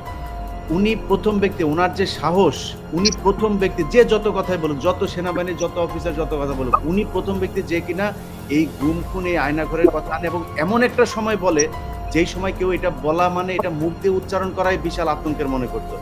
ওই সময় এটা ওনার বলার কারণে যে জিনিসটা হয়েছে, মানুষ জেনেছে 1 নাম্বার, 2 নাম্বার ওনাকে কিন্তু আর গুম করতে পারে নাই, কারণ ওনাকে বললে কিন্তু তখন বুঝতো যে এই সরকারি করেছে, সেনাবাহিনী করেছে। হাসিনের আরেকটা গল্প বলি, ও নিজেও কখনো বলে নাই। হাসিনের কিন্তু বীর প্রতীক, সেনাবাহিনীর সর্বোচ্চ মানে কি শান্তিকালীন সময় যে খেতাব দেওয়া হয়েছে আজ পর্যন্ত, বীর প্রতীক আছে তার। পুলিশ র্যাবে থাকার তার এক্সট্রাঅর্ডিনারি সার্ভিসের জন্য প্রেসিডেন্ট মানে পুলিশ পদক রয়েছে, এবং রাইফেলস পদকও সে পেয়েছে। এবং সে আজকে আমাদের সামনে হাজির কেন জানেন? তার এই রাইফেল পদক গ্রহণের জন্য তার চিঠি গেছে চট্টগ্রাম, সে ছিল ময়মনসিংহ। সে যদি চট্টগ্রামে থাকতো অথবা চিঠি যদি ময়মনসিংহ যেত, আজকে আপনার 58 জনের মধ্যে তাকে হিসাব করতে হইতো। আজকে গুমের গল্প কেউ জানতো না। হাসিন কি ঠিক? তার মানে প্ল্যানিংটা কত নিখুঁত ছিল, যে কাকে কাকে বিডিআরে নিতে হবে, এবং তাদেরকে এখন যদি কোনো শহীদ পরিবারের কেউ বলে যে লিস্ট করে মারা হয় নাই, আমার ঘেন্না হয় এগুলো শুনতে, যে কারা সৈনিক লাইনে ছিল। রেজানুর তো খালি ভার্বাল অর্ডার নিয়ে আপনার র্যাবে যায়, তারপরে এই যে গুলজার স্যারকে ওখান থেকে পাঠিয়ে দিয়েছে বিডিআর জোর করে। তার ওই দিন অফিস করার কথাও না, ওইখানে যায় সে, ঠিক আছে যাও, সমস্যা নেই। আমরা ইউনিফর্ম বানানো হচ্ছে বাইরের টেলার দিয়ে। নরমালি বিডিআর এ জয়েন করলে বিডিআর এর দর্জি আছে যে তার ইউনিফর্ম সেলাই করে, তাকে দরবারে হাজির থাকার এনশিওর করার জন্য তার ইউনিফর্ম বানানো হয়েছে বাইরের থেকে। এরকম আরো কয়েকজন অফিসার আছে যাদের ইউনিফর্ম বাইরের থেকে বানানো হয়েছে। এলআই স্যার একটা স্যার 3 দিন সময় পাইছে স্যার, একটা ব্যাটালিয়নে এতদিন ছিলেন র্যাবে, 3 দিনে ওদেরকে বের করে দেওয়া হয়েছে। এবং আমার সাথে কথা হচ্ছে রাতেরবেলা, তুমি ঢাকা আসো, তোমার কথা জরুরি আসো। আমি ছুটি চাইছি ময়মনসিংহ থেকে, আবার তখন আমাকে ছুটি দেয় নাই স্যার। আল্লাহ বাঁচাইছে আমাকে। কি আরেকটা জিনিস, মানে আপনার এটা সেনা আইনের ব্যত্যয়, যেটা সেনাবাহিনীর নিয়ম হচ্ছে আপনি যদি ইউনিটের রেগুলার ইউনিটের বাইরে কোথাও চাকরি করেন, you have to come back to regular unit again. মানে আর্মিতে ফেরত যেতে হবে, তারপরে তাকে বিডিআর আসতে হবে। এরকম অনেকগুলো ঘটনা ঘটছে, র্যাব থেকে বিডিআর আসছে। এই জিনিসগুলোর ইনভেস্টিগেশন করলে যারা পোস্টিং করছে তাদেরকেও এই তদন্তের আওতায় আনতে হবে, কারা এই পরিকল্পিতভাবে এই অফিসার গুলোকে লিস্ট করে করে বিডিআর এ ঢুকাইছে। এটা কিন্তু শুধু মানে যারা ওই দিনের ইনভলভ তারা কিন্তু না, একটা পরিকল্পনার অংশ, একটা গ্রুপ ছিল এই আর্মিতে পোস্টিং যারা করে না। এবং স্যার ঘটনার পর আমি যেটা মানে আমার এই অনুসন্ধানে যেটা বেরিয়েছে, যে অনেক অফিসারকে ঘটনার পর খুব মানে যাদের বিরুদ্ধে প্রচন্ড রকমের অভিযোগ গুম খুনের, সেই ধরনের কিছু মানে দুর্ধর্ষ কিছু অফিসার, এদেরকে র্যাব 2, র্যাব 1 এবং র্যাব 10 এই জায়গাগুলোতে, এটা 2SC থেকে শুরু করে আপনার বড় বড় জায়গাগুলোতে বসানো হয়েছে, মেজর লেফটেন্যান্ট এগুলোতে বসানো হয়েছে। এবং তারা, আমি বিডিআর এর সদস্যদের সাথে কথা বলে যেটা জানলাম, ওই অফিসাররা বিশেষ করে র্যাব 2 তে র্যাব 1 এবং র্যাব 10 র্যাব 2 এর ব্যাপারে সবচাইতে বেশি অভিযোগ তাদের প্রচন্ড মারধর করা হয়েছে এবং সকালে নিয়ে যাওয়া হয়তো জলজ্জান্ত একটা বিডিআর এর সৈনিককে, সন্ধ্যায় তার লাশ ফিরে আসতো, কেউ জানেও না। এরপরে কিন্তু এই ঘটনায় কিন্তু 150 বিডিআর এর সময় ম্যাক্সিমাম হয়েছে এটা, এই নিউজও কেউ করে না, কোনো পত্রিকা টেলিভিশন কোথাও এই নিউজ, এই সেনাবাহিনী এটা যেতেই দেয় না এই নিউজ কোথাও বাইরে, এটা করা পাপ ছিল তখন। এই হচ্ছে স্যার অবস্থা। যাই আমার মনে হয় আল্লাহ একজন আছেন, আমরা নিয়মিত এই বিষয়গুলো নিয়ে আপনাদেরকে জানানোর চেষ্টা করব। নিশ্চয়ই আপনারা জানবেন এখনো পর্যন্ত ওয়াকারদের মতো ভীতু কাপুরুষ এবং এই যে রেজানুরদের মতো সন্ত্রাসীরা সেনাবাহিনীতে যদিও আছে ছিল, কিন্তু আমাদের এটাও মাথায় রাখতে হবে যে কর্নেল হাসিনুর এবং ব্রিগেডিয়ার জেনারেল হাসান নাসিরদের মতো দেশপ্রেমিক অফিসাররাও আছে। আমরা তো বাইরে আছি, ইনশাল্লাহ সেনাবাহিনীকে শুদ্ধ করতে হবে, এর কোনো বিকল্প নাই। যদি নাকি জোর করে হাসিনার মতো করতে, হাসিনা যেমন বলতো যে দেশের ভাবমূর্তি আমরা আগে দেশের ভাবমূর্তি ক্ষুণ্ণ করি, আমরা আন্তর্জাতিক ভাবে বিভিন্ন জায়গায় যা দেশের বিরুদ্ধে এই প্রোপাগান্ডা চালাই, এই কাজটা এখন তারা করছে। কালকে একজনের বক্তব্য শুনলাম, সজীব ওয়াজেদ জয়ের যদি এখন আপনি ফেসবুক পোস্ট দেখেন সব ইংলিশ পোস্ট, বাংলায় উনি আর লেখেন না, সব ইংলিশে পোস্ট করেন। আর দেশে হচ্ছে এখন টঙ্গিতে ভরে গেছে, এটা নাকি আফগানিস্তান হয়ে গেছে, এই দেশে ইসলামী জঙ্গিতে অত্যাচারে থাকতে পারছে না, এরকম একটা অবস্থা সারা দুনিয়াকে এটাই জানাচ্ছেন। তো আমেরিকান সিটিজেনের জন্য কি আসে যায়, বাংলাদেশে জঙ্গি থাকলো না কি থাকলো না, এখন ওনাদের প্রভু একমাত্র ওইটাই। কালকে ওই যে ওদের এক যারা হার্পিক মজুমদার বলে, হার্পিক মজুমদার ভারতের এক চ্যানেলে বলছে, সেই মহিলা প্রশ্ন করেছে যে আপনি বাঙালি, আমরা বাঙালিরা তো আমাদের তো একটা আত্মমর্যাদা আছে। আচ্ছা, বাঙালিদের আছে, বাংলাদেশিদের নাই। বাংলাদেশিরা জীবনে কোনোদিন এদের কোনো আত্মমর্যাদা ছিল না, এখনো নাই। ওদের আসল চেহারা কিন্তু বের হয়ে যাচ্ছে। তো ওই একই ন্যারেটিভ সেনাবাহিনী দাঁড় করানোর চেষ্টা করছে যে তাদের ভাবমূর্তি নষ্ট করছেন আপনারা, কয়েকজন অফিসার আছেন, আপনারা হচ্ছে গিয়ে ভাবমূর্তি নষ্ট করছেন, আর ওনারা ভাবমূর্তি রক্ষা করার ইয়েতে আছেন, দায়িত্বে আছেন। ওনারা বিডিআর এর হত্যাকাণ্ডের বিচার করবে না। আচ্ছা, আমার একটা শেষ প্রশ্ন একটা আপনাদের কাছে, সেটা হচ্ছে যে বিডিআর এর যে শেষ শুনানিটা হলো, এখানে একটা জামিন শুনানি হওয়ার কথা ছিল, সেটার আপনার শেষ হওয়ার আগে বললো যে আমরা 2-3 দিনের ভেতরে এই জামিন শুনানিটা করব। বলার পরে সবাই বিডিআর এর লোকজন বাইরে ছিল, তারা সব চলে গেল। কয়েক ঘন্টা পরে বলা হলো যে এটা মার্চের 13 তারিখে হবে। এটার কারণ কি? এটার কোনো কারণ আপনারা নিশ্চয়ই আপনাদের দুইজনের সাথে বিডিআর এর সদস্যদের দেখেছে যে আপনাদের ব্যাপারে খুবই সম্মান তাদের, আপনাদের কাছেও এই বিচার নিশ্চয়ই নালিশ এসছে, মানে এটার কারণ কি স্যার একটু বলেন তো আপনারা দুইজন। হাসিন বলবা? স্যার, আমি যতটুকু জানি বাধা আসতেছে, চাপ আসতেছে, আপনি জানেন তো স্যার, চাপ আসতেছে, এই ভাবিরা চাপ করতেছে। তাদের ধারণা সব বিডিআর সৈনিক অপরাধী, ওই আবেগপ্রবণ হয়ে তো বিচার হয় আইনের মাধ্যমে, সাক্ষ্য আইনের মাধ্যমে বিচার হয়। সাক্ষ্য আইনে ইচ্ছা মতো তো বিচার করে, হাতে যেভাবে বিচার করতো সেইভাবে তো আমরা আদালত বিচার করতে পারে না। এখন আমাদের ওই একই অবস্থা হয়েছে, আমাদের ভিতর থেকে বলতেছে না, ছেড়েন না, চাপ আছে। এগুলি তো আসলে আমি মনে করি এই জিনিস অন্য কোনো কারণ না, যে আইন তাকে মুক্ত করে কেন তারা ছাড়বে না। কারণ সরকার যদি এগুলো প্রশ্রয় দেয়, আমার কি করার আছে, কি বলার আছে, কিচ্ছু বলার নাই। সরকার দায়িত্ব সরকার নেবেন। আমাদের হোম স্বরাষ্ট্র উপদেষ্টা, আমি জানি না উনি কেন বুঝতে পারতেছেন না বা বোঝাচ্ছেন না। আজকে স্যার আমি আসার সময় 2টা সৈনিককে পাইলাম মেট্রোতে, তারা ছিল লাস্ট ব্যাচের সৈনিক, 67 ব্যাচ সৈনিক। 3 দিন মনে বাকি ছিল, তারা সব আউট হয়ে গেছে। তা আমি বললাম তোমাদের ওখানে তো বান্দরবনে অনেক ধ্বংসাত্মক ঘর বাড়ি লুটপাট হয়েছে, অনেক অনৈতিক কাজ হয়েছে, এই জন্য ওরা রিকোয়েস্ট করলো স্যার আমরা এতটা দিন কষ্ট করলাম স্যার, আমরা তো কাউকে মারি নাই, কেউ যদি অপরাধ করে সেটা ভিন্ন কথা, আমার তো ক্ষমা করা যায়। আমি এখন ডিজিবিডিআর নাকি এগ্রি করছে, স্বরাষ্ট্র উপদেষ্টা উনি দেখবেন বলতেছে, আমার তো মনে হয় ক্ষমা করা যায়, অসুবিধা কোথায়? ট্রেনিং প্রাপ্ত লোক বাইরে বাইরে না ঘুরে যদি ট্রেনিং করে, আমাদের জয়েন করে বা অন্য কোথাও যদি থাকে, খারাপ না তো। তারা তো সরাসরি ওই যে অপরাধগুলি সে অপরাধগুলি করে নেই। আপনি তো রিক্রুট তো করার কথাও না, হয়তো লুটপাটে যদি থাকতে পারে, কিন্তু মানে এটা এত ব্যাপক হয়ে গেছে, মানে আমি তো অন্যভাবে কথা বলে অন্যভাবে যাবে। আসলে আমি বলবো সব মিলে আমাদের একটু একটু সময় হওয়া উচিত আইনের প্রতি। আইন সবার জন্য সমান।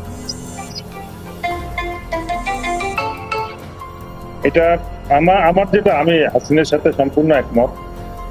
সত্যিকার অর্থে পিছন থেকে বাধা দেওয়া হচ্ছে। প্রথম জামিনটাও কিন্তু বাধার মধ্যেই তারিখ পাল্টাচ্ছিল, এবং যারা চায় না যে বিডিআর সৈনিকরা ছাড়া পাক তারাই এই মাদ্রাসাতে ওই আদালতে আগুন ধরিয়েছে, লুটপাট করছে, ভাঙচুর করছে।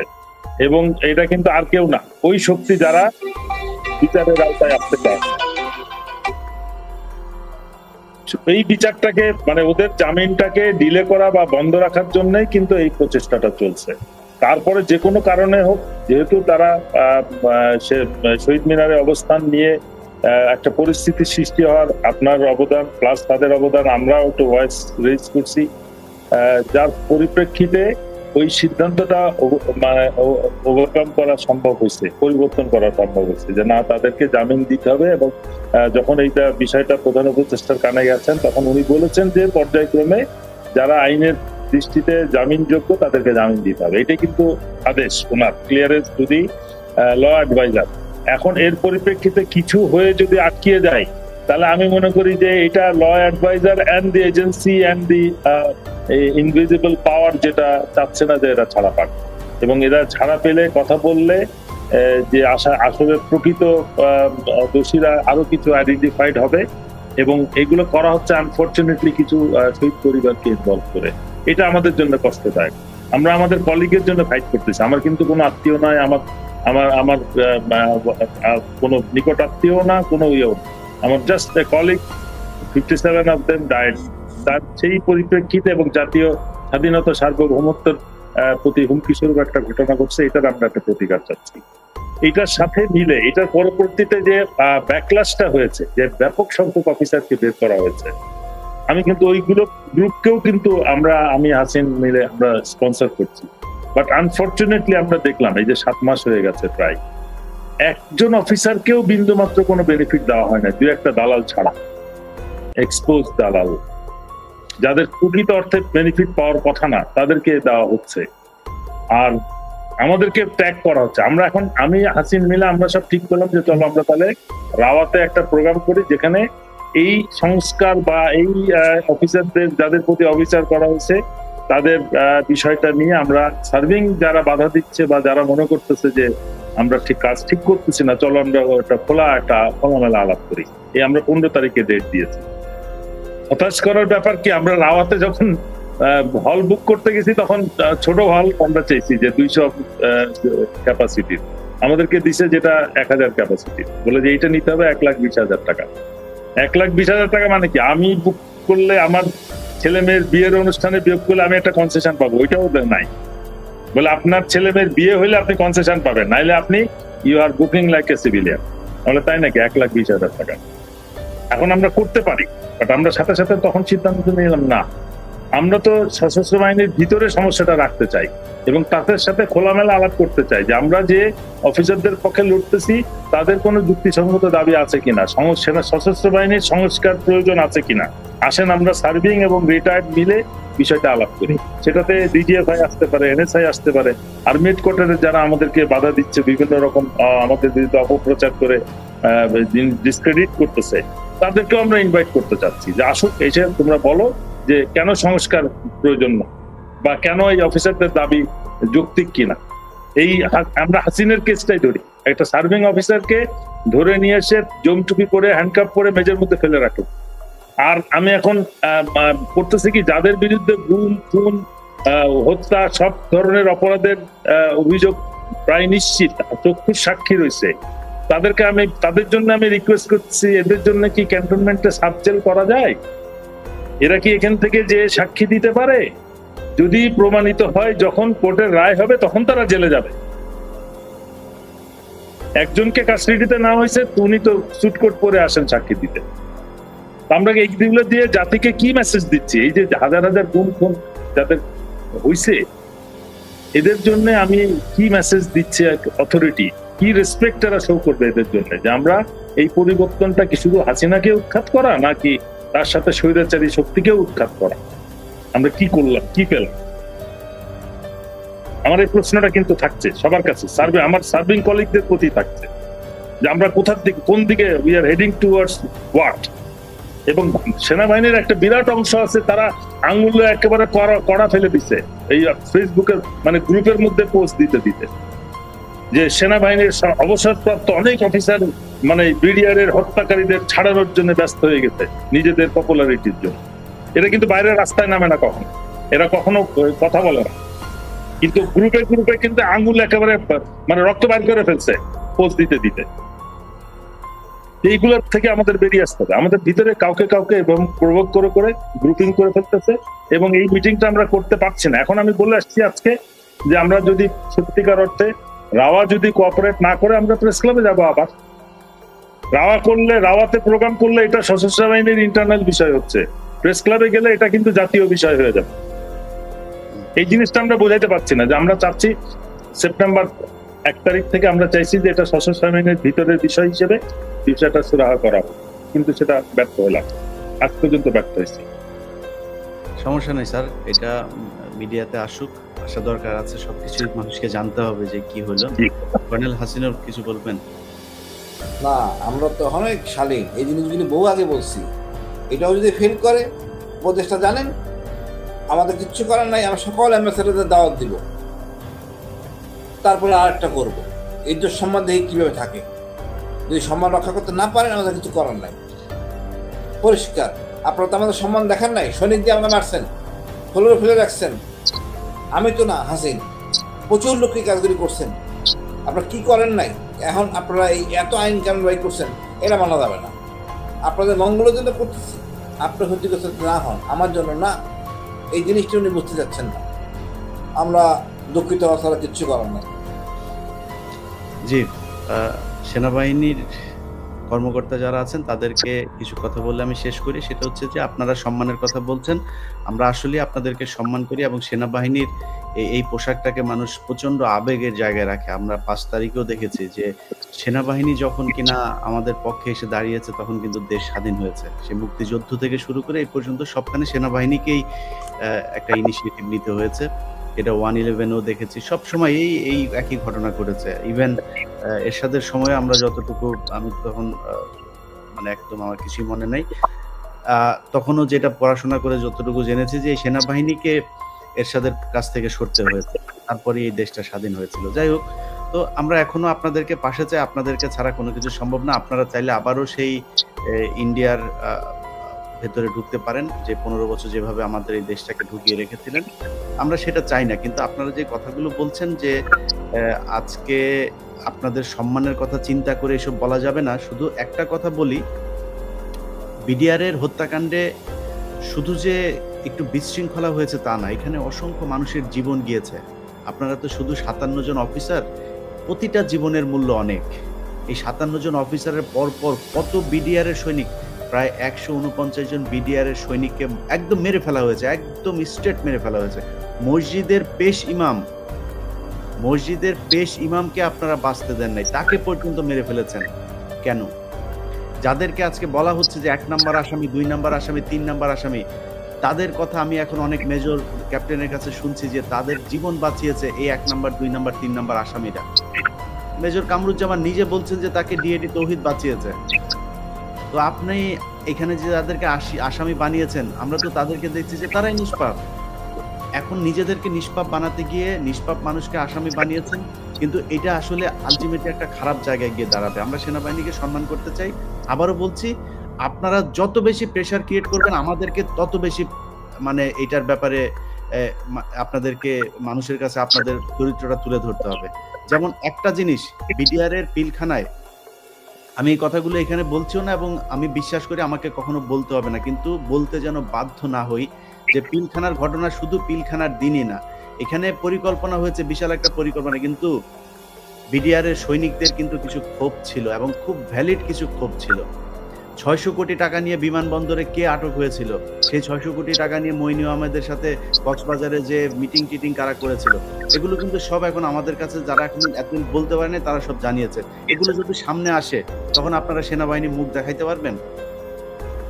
অতএব আমরা আপনাদের সম্মানের জায়গায় রাখতে চাই। ভালোই ভালোই বিডিআরের নিরীহ সৈনিক শেখ হাসিনা যে বিচার করেছে সেই বিচার বাতিল করতে হবে, তাদেরকে ছাড়তে হবে। তাদের ভেতরে এখনকার যে কমিশন, সেই কমিশনের ভিতরে খুব আমি এই জিনিসটা আমি হাসান নাসের আপনার কাছে আমি বলেছিলাম যে আপনি কেন এই কমিশনের সদস্য না, আপনি বলেছেন আপনি সাক্ষী হইলেই সদস্য হওয়া যাবে না, এটা আমি মনে হয় এই জিনিসটা আমার কাছে খুব ভালোভাবে আমি বাই করি নাই। কারণ আপনি সাক্ষী হয়েছেন তো কি, আপনি ওই সময়ের আপনি তদন্ত কমিশনের মানে এক প্রকার চিফ ছিলেন, তার পরপর যে কমিশনটা তৈরি করা হয়েছিল, মানে সেনাবাহিনীর ভেতর থেকে তো আপনি সবচেয়ে বেশি জিজ্ঞাসাবাদের এই জায়গাগুলোতে ছিলেন। আপনি তো জানেন কাকে কাকে জিজ্ঞাসাবাদ করতে হবে, আপনি সবকিছু জানেন। আপনার কোশ্চেনগুলো তো আমি শুনেছি, এই 4 ঘন্টার সেই রেকর্ডটা আমার কাছে আছে, সেখানে দেখেছি যে আপনি কি কোন অ্যাঙ্গেলে কি কোশ্চেন করছেন। তো আপনি জানেন যে কারা কারা এটার সাথে জড়িত, কোন কোশ্চেন করতে হবে, কিভাবে এটা বের করতে হবে। আপনাকে ওখানে রাখা উচিত ছিল, দরকার নেই রাখার। কিন্তু আমি কমিশনে যারা আছেন তাদেরকে বলবো, ফজলুর রহমান স্যার আপনাকে সহ, আপনি colonel Hasinur, brigadier general Hasan Naser সহ যারা যারা এই ঘটনায় আসলেই বিচার চায় তাদের সবসময় আপনার সাথে সংযুক্ত রাখবেন, তাদের সহায়তা চাবেন, তারা কি বলতে চায়, তার কোনো কোশ্চেন থাকলে তাদের কাছে জানতে চান। স্যার আপনি আমার কাছেও যদি কোনো কোশ্চেন থাকে আমি আপনাকে সবকিছু প্রোভাইড করবো। আমি শুধু আমার প্রোগ্রামটার অপেক্ষায় আছে, এটা দেওয়ার পরে আপনারা বুঝবেন যে আমার কাছে কি কি আছে, আমি সেগুলো আস্তে আস্তে আপনাদেরকে দিতে থাকবো। তো সেনাবাহিনীর কাছে অনুরোধ, আপনারা এখান থেকে বাঁচতে পারবেন না। আপনারা যদি বাঁচাইতে চান, যারা বাঁচাইতে চাবেন তারাও কালার হবেন, পুরো সেনাবাহিনীকে কালার করবেন না। এই সন্ত্রাসী খুনি যারা ভারতের হয়ে কাজ করেছে তাদেরকে ভালো ভালো এখান থেকে সরাই দিবেন। বিডিআর এর নিরীহ যে জওয়ান আছে তাদেরকে মুক্ত করবেন। আপনাদের কমিশন যদি কাউকে মনে করে বিডিআর এর জওয়ান অপরাধী ছিল, তাদেরকে ফাঁসি দিয়ে দেন, আমাদের কোনো সমস্যা নেই। সেনাবাহিনীর পক্ষ থেকে আমাকে বারবার যে জিনিসটা বলা হয়, আমি বিডিআরদেরকে বাঁচানোর চেষ্টা করছি, আমি বিডিআরদেরকে একদম বাঁচানোর চেষ্টা করছি না। আমি চাই বিডিআর এর যারা যারা অপরাধী ছিল, ইভেন সে কোনো খুন করে নাই কিন্তু সে পরিকল্পনার সাথে ছিল, আপনি তারও খুন করে ফেলেন, ফাঁসি না, তার ক্রস ফায়ার দেন, একদম রাস্তায় দাঁড় করে তার ফায়ার করে মারা ফেলেন, আমার কোনো সমস্যা নেই। কিন্তু আপনারা যদি নাকি মনে করেন যে এদেরকে মেরে তারপরে আপনাদের অফিসারদেরকে বাঁচাতে চাইবেন, ওইটা মনে হয় এখন বাংলাদেশে সম্ভব না।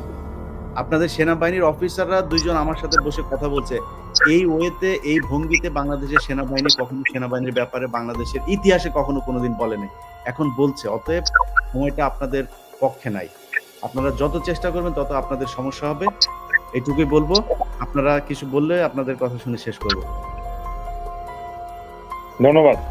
আমরা চাচ্ছি যে প্রকৃত দোষীরা শাস্তি পাক, সেটা বিডিআর এর হত্যাকারী তাদেরকেও শাস্তি দিতে হবে, এবং গত 16 বছরে যারা গুম, খুন, হত্যা এবং দুর্নীতির সাথে জড়িত, সেনাবাহিনীর মান সম্মানকে যারা ক্ষুণ্ণ করেছে, আমাদেরকে যারা ছোট করেছে, শেষে সশস্ত্র বাহিনীর সম্মানহানি যারা করেছে, তাদেরকে শাস্তির আওতায় আনা হোক, এটা আমার দাবি।